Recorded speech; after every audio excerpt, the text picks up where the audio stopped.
akhirnya wa qurratan maulana Muhammad sallallahu alaihi wasallam.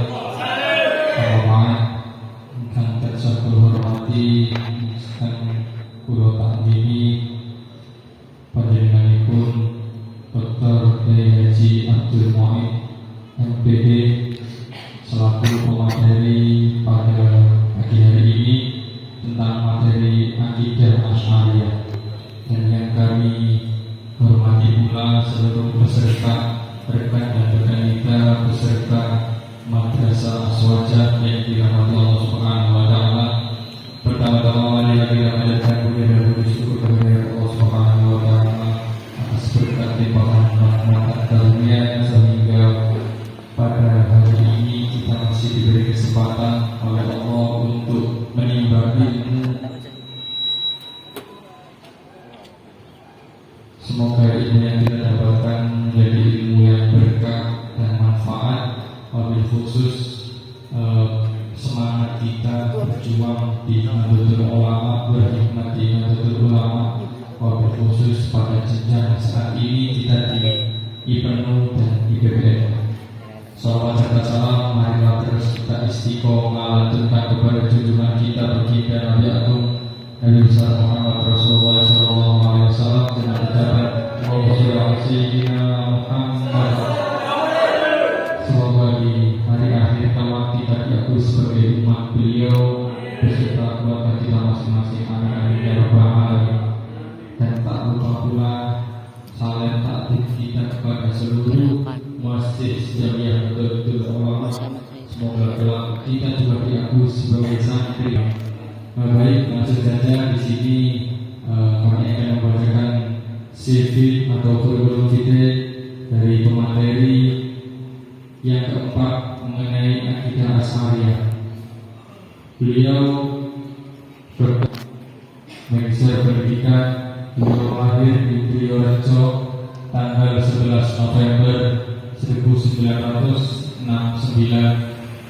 dan beliau sekarang beralamat di Desa Bobo, Kecamatan Menganti, Kabupaten Gresik.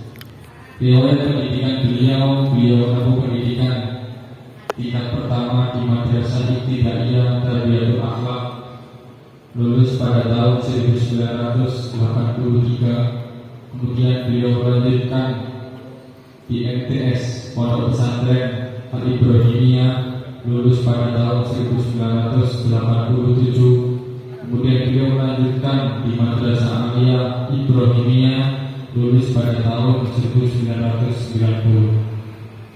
Beliau juga menempuh pendidikan strata 1 di ST Taruna Surabaya, lulus pada tahun 1995. Beliau melanjutkan ke jenjang S2 di Stai Komarudin Bunga tahun 2009. Kemudian beliau juga melanjutkan S3 program Doktor UINSA, lulus pada tahun 2015. Tepuk tangan untuk beliau. Beliau juga menempuh Pondok Pesantren An-Nur di Demak 9 tahun. Jadi insya Allah kitab-kitab beliau, ilmu-ilmu beliau juga sudah lengkap. Kalau kita kan kita tidak selengkap. Kemudian beliau mengajar di dosen Stai Ar-Rasyid Surabaya tahun 2007 sampai sekarang. Dan beliau juga menjadi dosen pasca sarjana IAI Komarudin Bunga pada tahun 2015 sampai sekarang. Baik, itu sekilas kurikulum kita dari pemateri. Karena kalau dijabarkan semua mungkin sampai 4 lembar saja, karena saking banyaknya pengalaman beliau wabil khusus di Nahdlatul Ulama.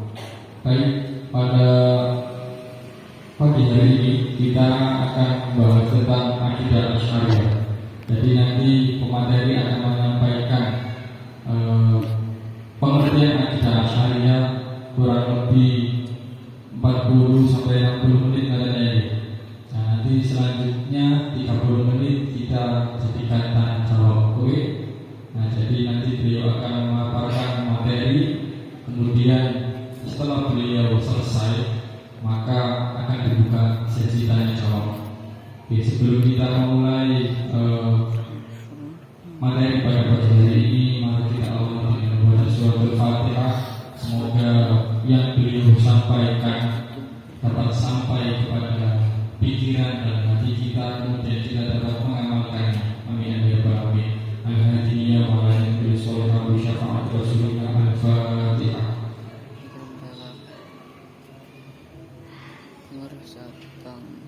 Amin ya rabbal alamin. Langsung saja kepada materi, waktu dan tempat kami persilakan.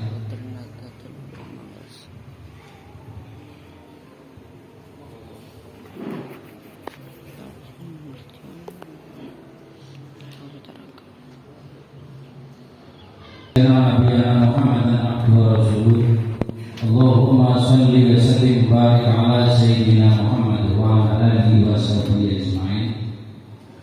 Wa rabbi shrah li sadri wa yassir li amri wa hlul 'uqdatam min lisani yafqahu qawli. Al-ayat surah Allah.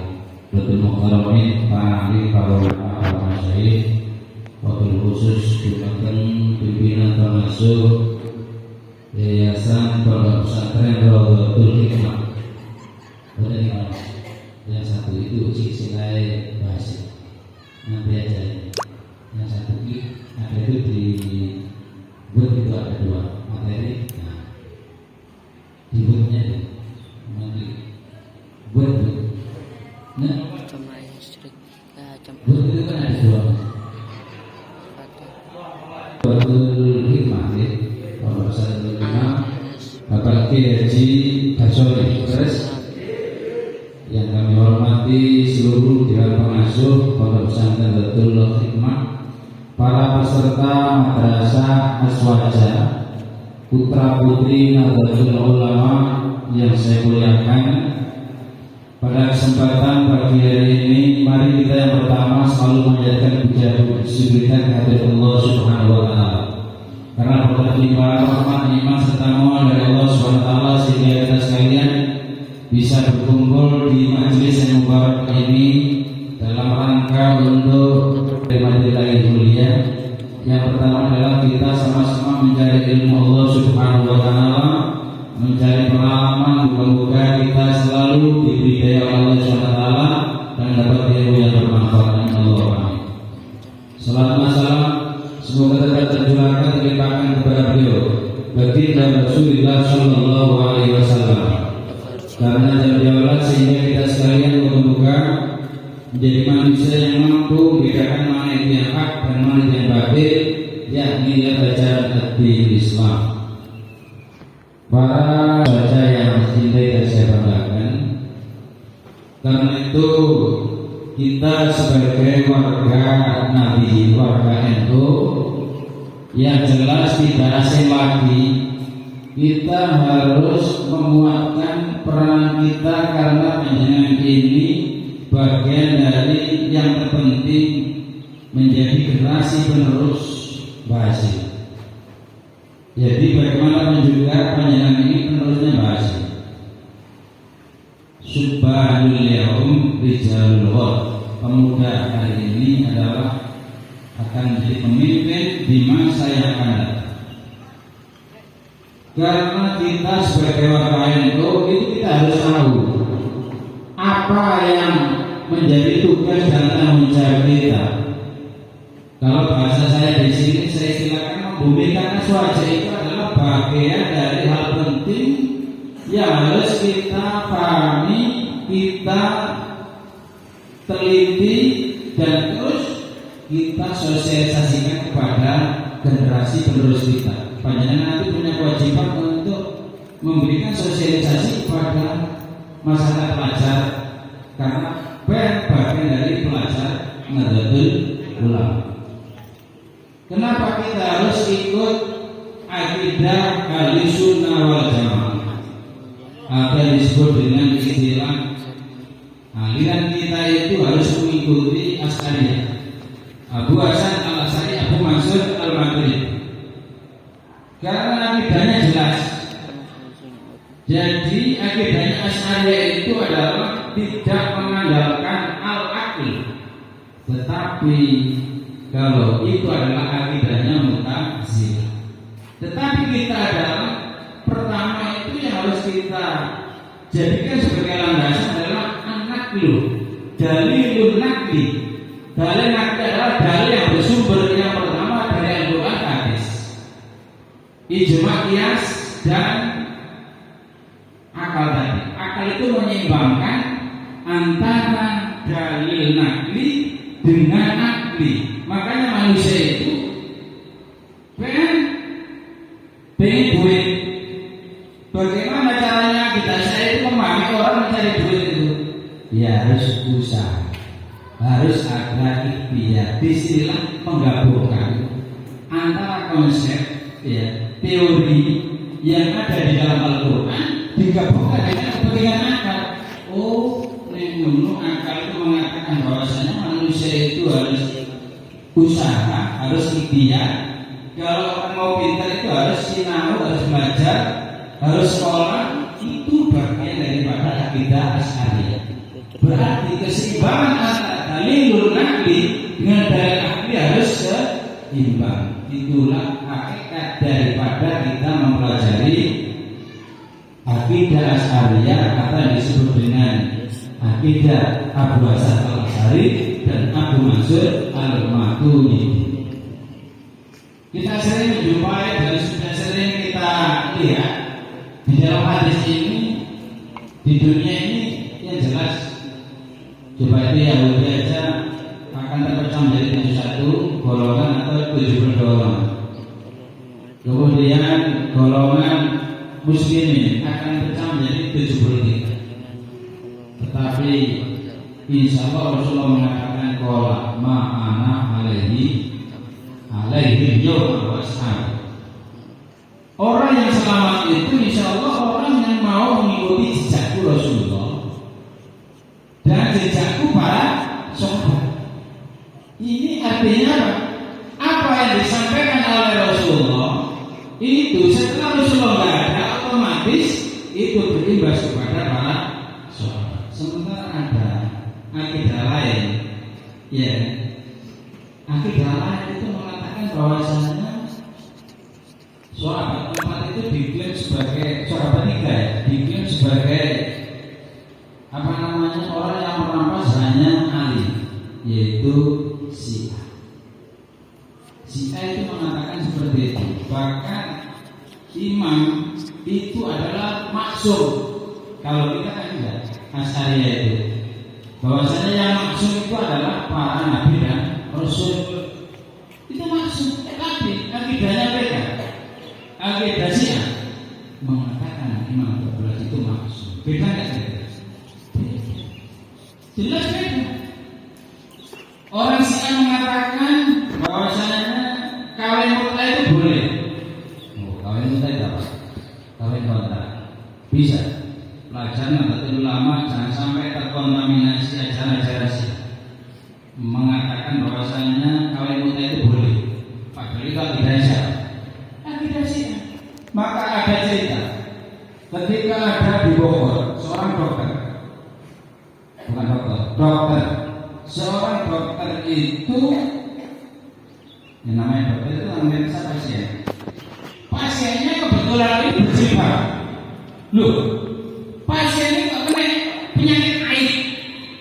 Aneh, ada jilbaban kok kena air. Nah ini aneh kan? Mestinya jilbaban itu kan menjaga kehormatan dan harkat dirinya. Setelah diteliti oleh dokter tadi, dianalisa, kenapa Pak? Kok saya ini kena penyakit air, kena penyakit kelamin, kenapa? Ternyata setelah diselidiki itu alirannya aliran Syiah. Jadi aliran itu menghalalkan kawin kontrak. Kawin kontrak itu kawin kontrak sementara 5 bulan atau 10 bulan, yang penting dikasih duit. Belum, karena belum ada. Itu merugikan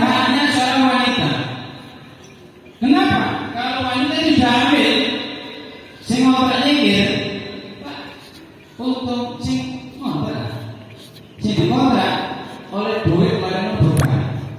Ini kalau akidah Azwajah mengatakan itu adalah hukumnya sama dengan berbuat zina.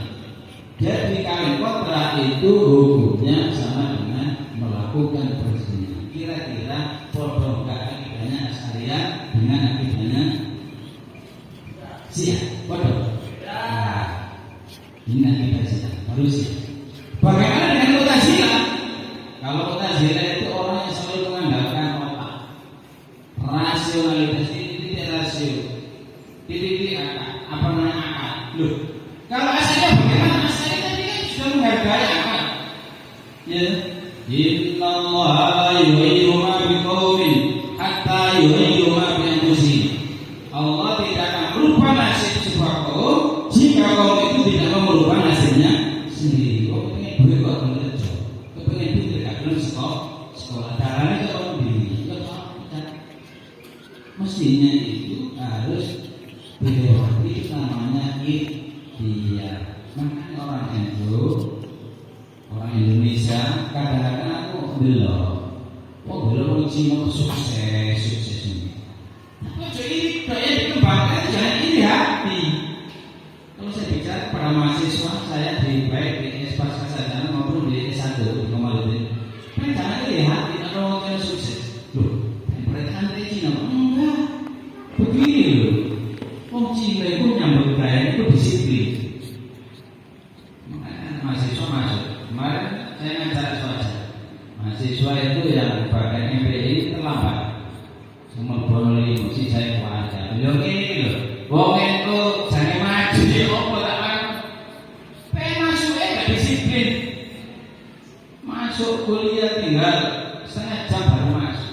Itu yang menjadikan orang itu nggak bisa maju seperti ini. Saya lihat orang Cina. Wong Cina itu manajemen di teman. Sampai nggak percaya. Coba sampean nggak percaya lihat survei namanya Indomaret itu berangkatnya jam berapa? Buka jam berapa? Lah, pengen toko Indomaret masuk kangen. Indomaret itu bukanya semana? Buka jam 6 buka. Si kerja Indomaret ya keras opo ini digaji nomor lu kaget jenenge manajemen di kota temenan kayak di situ kerjanya serius ya seorang yang ngake dikira orang manajemen Indomaret ini saya ada contoh artinya kita itu bisa maju seperti itu apabila kita itu menata diri kita kalau bisa maju bisa seperti ini termasuk salah satu gagasan tokoh kita Haji Abdurrahman Wahid. Itulah beliau termasuk salah satu tokoh yang membuat apa namanya istilahnya orang itu yang memajak bisa maju itu ya Gus Dur pola pikirnya adalah pola pikir yang luar biasa. Jadi kadang-kadang kagetkan memang satu menit Gus Dur itu di mana-mana banyak mengatakan tapi berbagai kecerdasan yang disampaikan oleh Haji Abdurrahman kepada kita sekalian. Para pelajar putra putri ulama yang saya cintai dan saya banggakan. Ini baru kita akidah yang pertama adalah akidah kita saya dan akidah kita adalah Abu Musa Al-Mabrur. Yang kedua adalah kajian fikih. Fikih kita itu siapa? Fikih kita adalah mengikuti salah satu mazhab 4 dan mayoritas di Indonesia adalah mengikuti mazhabnya Imam Syafi'i. Apa bedanya Syafi'i dengan yang lain? Kalau kita boleh menjelaskan itu bahwasanya Syafi'i lebih ada. Salah satu yang paling konkret menjelaskan tentang bagaimana seorang laki-laki yang bukan mukrim. Apa sih mukrim itu? Coba saya tanya, apa mukrim itu? Jangan sampai putra putri dan ulama nggak ngerti oposisi. Arah mukrim itu nggak tahu apa. Orang yang harap dinikahi bukan orang ikhlas, salah. Orang yang harap dinikahi siapa? Saudaranya sendiri, bule, adik kandung, kakak kandung. Itu makron kita. Makron itu bukan orang yang ikhlas, orang yang harap dinikahi. Nah, BKSAPI menjelaskan.